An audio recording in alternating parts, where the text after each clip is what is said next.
Hello everyone, welcome again to my channel. तो आज हम एनसीईआरटी क्लास 4th ईवीएस के फर्स्ट चैप्टर को पढ़ेंगे। तो चलिए शुरू करते हैं। चलो चले स्कूल। तो बेसिकली इस चैप्टर में हर अलग अलग स्टेट में स्कूल जाने की कौन सी कठिनाइयों का सामना करना पड़ता है और वहाँ का इलाका कैसा है, मैदानी है, पहाड़ी है, कैसा इलाका है, बर्फीला है। तो इसके हिसाब से स्कूल जाने के रास्ते कैसे हैं, इसके बारे में हमें पढ़ना है। तो पहला जो स्टेट है वो असम। असम में क्या है कि बाँस से बना पुल। हमारे यहाँ बारिश बहुत होती है, कभी कभी तो चारों तरफ घुटनों तक पानी भर जाता है, फिर भी हम स्कूल जाने से नहीं रुकते। एक हाथ में किताबें उठाते हैं और दूसरे हाथ में बाँस को पकड़ते हैं। हम जल्दी जल्दी बाँस और रस्सी से बना पुल पार कर जाते हैं। तो यहाँ पे आप देखो कि ये बाँस को एक हाथ से पकड़ा है इसने और एक हाथ में इसने किताबें ली हैं। तो ऐसे करके ये लोग स्कूल जाते हैं। तो असम में बाँस से बने हुए पुल से स्कूल जाते हैं बच्चे। यहाँ पे एक्टिविटी दी है जिसको कराना है बच्चों को। ईंट का प्रयोग करके इस पे चलना है। तो ये एक्टिविटी बच्चों के लिए है। और ये है लद्दाख। लद्दाख में कैसे जाने का तरीका है। स्कूल तो ट्रॉली से। स्कूल पहुंचने के लिए हमें रोज़ नदी पार करनी होती है, खूब चौड़ी और गहरी नदी। नदी के पार जाती हुई मजबूत लोहे की रस्सी होती है। यह दोनों तरफ से भारी पत्थरों या पेड़ों से कसकर बंधी रहती है। ट्रॉली लकड़ी से बना झूला पुली की मदद से इस रस्सी पर सरकती है। जो ट्रॉली होती है वो पुली की मदद से रस्सी पर सरकती है, जो कि ये देखो, ये लोहे की रस्सी है, ये भी लोहे की रस्सी है और ये पुली है जो कि इस रस्सी पर सरक रही है और इसमें सवार होकर के बच्चे जाते हैं स्कूल। पुली की मदद से इस रस्सी पर सरकती है। हम 4-5 बच्चे एक साथ ट्रॉली में बैठ जाते हैं और पहुंच जाते हैं नदी के उस पार। करके देखो, ये एक्टिविटी दी गई है बच्चों से करवाने के लिए। तो ये एक्टिविटी 1 है, 2 है और ये एक्टिविटी 1 है। तो पहले हम इस वाले को करके देख लेते हैं। चलो करके देखें। कुछ ईंट लो, इन्हें किसी खुली जगह पर सीधी लाइन में रखो जैसे चित्र में दिखाया गया है। अब इन पर चलने की कोशिश करो। क्या यह आसान लगा? अपने टीचर की मदद से 4-5 बांसों को बांधकर एक छोटा सा पुल बनाओ। उस पर चलकर देखो तुम्हें कैसा लगा। गिरे तो नहीं? कई बार चलोगे तो आसान लगने लगेगा। जूते या चप्पल पहनकर पुल पर चलना ज़्यादा आसान होगा या नंगे पैर? क्यों? तो ऐसा करके जब बच्चे एक्टिविटी करके देखेंगे तो उन्हें ऑब्जर्व होगा कि जूते चप्पल पहनकर चलना आसान होगा या नंगे पैर चलना आसान होगा। और बांस वाला भी पुल बना सकते हैं। और ये ईंट का जो ये एक सीधी लाइन में कर रख के और ऐसा भी कुछ रास्ता बना सकते हैं जिसको बच्चे चलकर एक्टिविटी करेंगे तो उन्हें खुद ऑब्जर्व होगा कि किन कठिनाइयों का सामना असम या अन्य स्टेट के बच्चों को करना पड़ता है। अब यहाँ पर हमने ट्रॉली के लिए देखा कि लद्दाख में ट्रॉली का उपयोग किया जाता है। तो उससे जुड़ी हुई एक एक्टिविटी है जो कि ये रही। करके देखो। चित्र 1 और 2 देखो। तो चित्र 1 और 2 में क्या है कि बच्चे कुएं से बाल्टी खींच रहे हैं। क्या दोनों चित्रों में अंतर बता सकते हो? इन दोनों में से किस तरह से खींचना आसान होगा? पुली घिरनी के साथ या बिना पुली के साथ? तो चित्र 1 में क्या है, अपने आसपास देखो, तुम कहाँ कहाँ पुली का प्रयोग देखते हो, उसकी सूची बनाओ। तो यहाँ पर पुली का प्रयोग करके देखना है। तुम भी चरखी या खाली धागे की रील से पुली बनाकर कुछ सामान उठाने की कोशिश करो। तो एक ये रहा एक चित्र है जिसमें बच्चे कुएं से पानी निकाल रहे हैं, जिसमें ये खुद हाथ से खींच रहे हैं और यहाँ पर ये जो कि घिरनी है जिसकी मदद से ये पानी को ऊपर खींच रहा है। और यहाँ पर भी घिरनी की मदद से ये बच्ची जो है वो जुगाड़ करके ईंट को खींचने की कोशिश करे। तो ऐसी कुछ एक्टिविटी बच्चों से करा करके उन्हें इस चीज़ का अनुभव कराया जा सकता है कि कैसे एक रस्सी पर ट्रॉली सरकती है और किस तरह से उस पर जुड़ी हुई होती है। और इसके बाद क्या है, सीमेंट का पुल। हमें भी कई बार कई जगह पानी पार करना पड़ता है। तब हम भी पुल से जाते हैं। ये सीमेंट, ईंटों और लोहे के सरिया से बने होते हैं। देखो, पुल पर चढ़ने उतरने के लिए सीढ़ियाँ भी हैं। तो ये सीमेंट का पुल है। यह पुल बाँस के बने पुल से किस तरह अलग है? इसके बारे में बच्चों से हम प्रश्न कर सकते हैं कि कैसे ये अलग है बाँस से बने हुए पुल से। अंदाज़ा लगाओ, इस पुल को एक समय पर कितने लोग पार कर सकते हैं? तुमने देखा कि कैसे बच्चे अलग-अलग पुलों की मदद से ऊबड़-खाबड़ रास्ते और नदियों को पार करके स्कूल पहुंचते हैं। अगर तुम्हें मौका मिले तो तुम कौन से पुल से जाना चाहोगे? क्यों? स्कूल जाने के लिए क्या तुम भी कोई पुल पार करते हो? वह पुल कैसा दिखाई देता है, उसका चित्र बनाओ। अपने दादा दादी से पता करो कि उनके बचपन के समय में पुल कैसे होते थे। अपने आसपास किसी पुल या पुलिया को देखो और उसके बारे में कुछ बातें पता करो। वह कहाँ बना है? पानी पर, सड़क पर, पहाड़ों के बीच या कहीं और?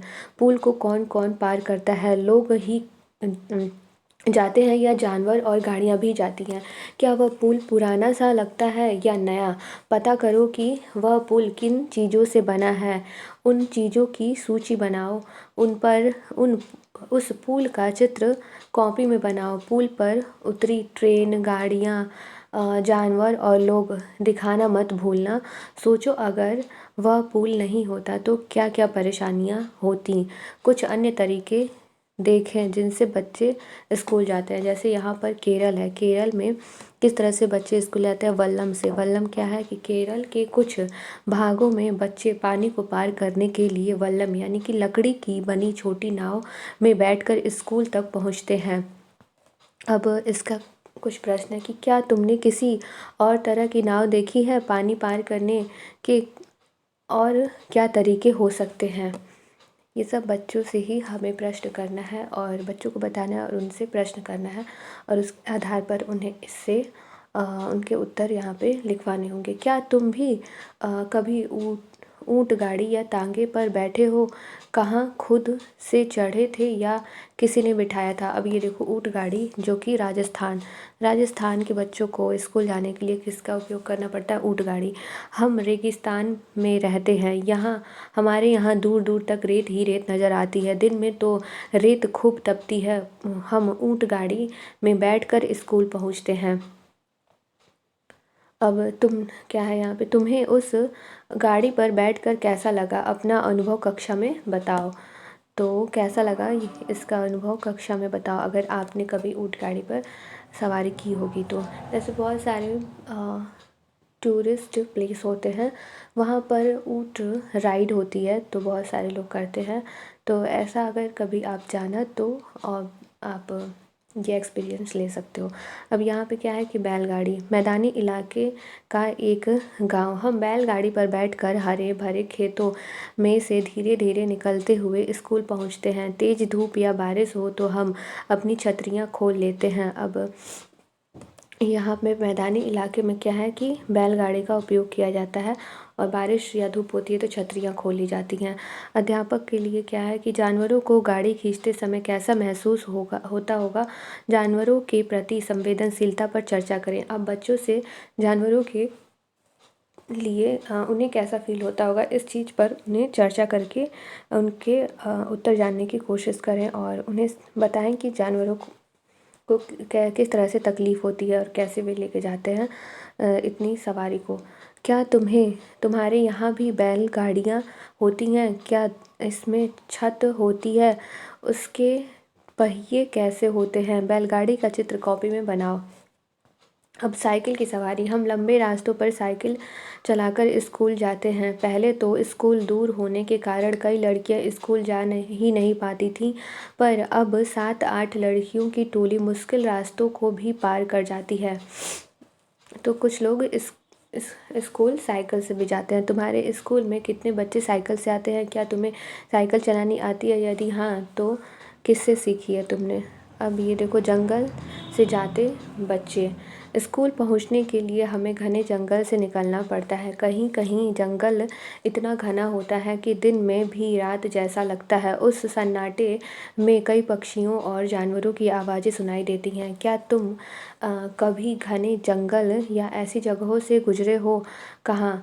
अभी अपने अनुभवों के बारे में कॉपी में लिखो। क्या तुम कुछ पक्षियों को उनकी आवाज़ों से पहचान सकते हो? कितनों की आवाज़ खुद निकाल सकते हो? आवाज़ निकालो। अब क्या है कि बर्फ़ पर चलते बच्चे। उत्तर की पहाड़ियों में बर्फ़ से, जैसे शिमला है, यानी हिमाचल है, और उधर कश्मीर वगैरह है उस साइड में। तो उस साइड में जो बर्फ़ होते हैं, बर्फ़ को पार करके बच्चे जाते हैं। देखो हम कैसे स्कूल पहुंचते हैं। मीलों फैली बर्फ़ पर चलकर हम हाथ पकड़ पकड़ कर बर्फ़ पर पैर जमाते हुए ध्यान से चलते हैं। ताज़ी बर्फ़ में पैर धंस जाते हैं। अगर बर्फ़ जमी हुई हो तो फिसल भी सकते हैं। क्या तुमने इतनी ज़्यादा बर्फ़ देखी है? कहाँ? फिल्मों में या कहीं और? क्या ऐसी जगहों पर हमेशा ही बर्फ़ रहती है? क्यों? अब ऊबड़ खाबड़ पथरीले रास्ते। ये कहाँ पर है? उत्तराखंड। हम पहाड़ी इलाकों में रहते हैं। यहाँ दूर दूर तक ऊबड़ खाबड़ पथरीले रास्ते हैं। मैदानों या शहर में रहने वाले बच्चों को भले ही मुश्किल लगे, हम तो भागते हुए पहाड़ी रास्ते पार कर जाते हैं। चाहे घने जंगल हो, खेत हो, पहाड़ हो, या फिर दूर दूर तक फैली बर्फ़, हम बच्चे स्कूल पहुँच ही जाते हैं। क्या स्कूल पहुँचने में तुम्हें भी कोई परेशानी होती है? तुम्हें किस महीने में स्कूल जाना सबसे अच्छा लगता है? क्यों? तो फिर मेरी चाल देखना। मैदान में या स्कूल में किसी खुली जगह पर सब बच्चे इकट्ठे हो जाओ। अब नीचे की दी गई स्थितियों में तुम कैसे चलोगे? करके दिखाओ। अगर ज़मीन पर एकदम गुलाब की पंखुड़ियों जैसी हो, ज़मीन एकदम गुलाब की पंखुड़ियों जैसी हो तो कैसे चलोगे? अगर ज़मीन कांटों भरे मैदान में बदल गई हो तो आसपास ऊंची घासें हो तो कैसे चलोगे? अगर ज़मीन ठंडी ठंडी बर्फ़ से ढक गई हो तब आप कैसे चलोगे? क्या हम हर बार तुम्हारी चाल बदली? चर्चा करो। यहाँ पे क्या था कि पथरीले इलाके थे, पत्थर ही पत्थर थे। तो ये उत्तराखंड में है, जो कि ऊबड़ खाबड़ रास्ते हैं, पथरीले इलाके हैं, पहाड़ी है। तो इस पे बच्चे बहुत बचा बचा के आराम से चलते हैं, और जो वहाँ पे रहते हैं उन्हें तो आदत होती है। तो उन्हीं के बारे में है कि वो भी आराम से, मतलब उस पर चल लेते हैं। लेकिन हम पहली बार जाएंगे तो हमें वहाँ पे दिक्कत होगी। अब अध्यापक के लिए क्या है कि स्कूल पहुँचने के लिए बच्चों द्वारा प्रयोग किए जाने वाले विभिन्न साधनों पर चर्चा करें। संभावित खतरों को पहचानने व सुरक्षा पक्षों पर चर्चा करें। पर्यावरण को नुकसान न पहुंचाने वाले यातायात के साधनों पर चर्चा कर सकते हैं। तो ऐसे यातायात के साधनों पर चर्चा करें जो कि पर्यावरण को नुकसान न पहुंचाए, जैसे इलेक्ट्रिक बहुत सारे इलेक्ट्रिक व्हीकल्स होते हैं, तो उससे भी बहुत सारे बच्चे स्कूल जाते हैं। इलेक्ट्रिक बसेस होती हैं, तो उससे जाते हैं। तो ये क्या है, पर्यावरण को नुकसान नहीं पहुंचाते हैं। तो ऐसे ऐसे कुछ साधनों पर हम चर्चा कर सकते हैं। अब यहाँ पर क्या दिया है बताओ। यही लास्ट पेज है कि कोई क्वेश्चन है कि क्या तुम्हारे स्कूल में भी सज़ा मिलती है? किस तरह की सज़ा मिलती है? तुम क्या सोचते हो, स्कूल में सज़ा होनी चाहिए? यदि तुम्हारा ऐसी किसी घटना से सामना हो तो तुम किसे बताओगे? कैसे शिकायत दर्ज करोगे? क्या सज़ा देना ही गलत काम है के सुधार का तरीका है?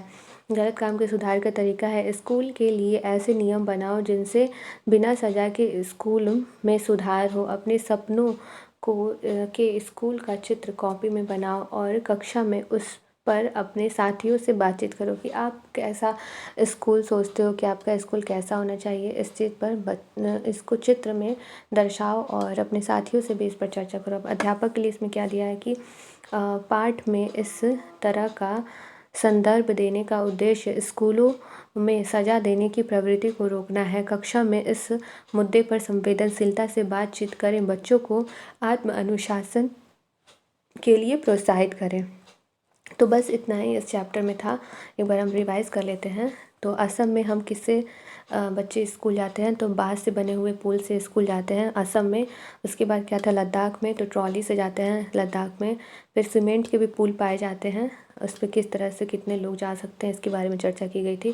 फिर वल्लम जो कि एक लकड़ी की बनी हुई छोटी सी नाव है, ये केरल में उपयोग की जाती है। रेगिस्तान में ऊँट गाड़ी का उपयोग होता है, मैदानी इलाकों में बैलगाड़ी का उपयोग होता है और कुछ जगहों पर साइकिल की सवारी से बच्चे स्कूल जाते हैं। जंगल के रास्ते से भी बच्चे स्कूल जाते हैं जो जंगल में रहते हैं। फिर बर्फ़ पर चलते बच्चे, उत्तर की पहाड़ियों के तरफ के बच्चे बर्फ़ को पार करके स्कूल जाते हैं और उत्तराखंड में ऊबड़-खाबड़ पथरीले रास्ते को पार करके बच्चे स्कूल में जाते हैं। तो बस इतना ही इस चैप्टर में था।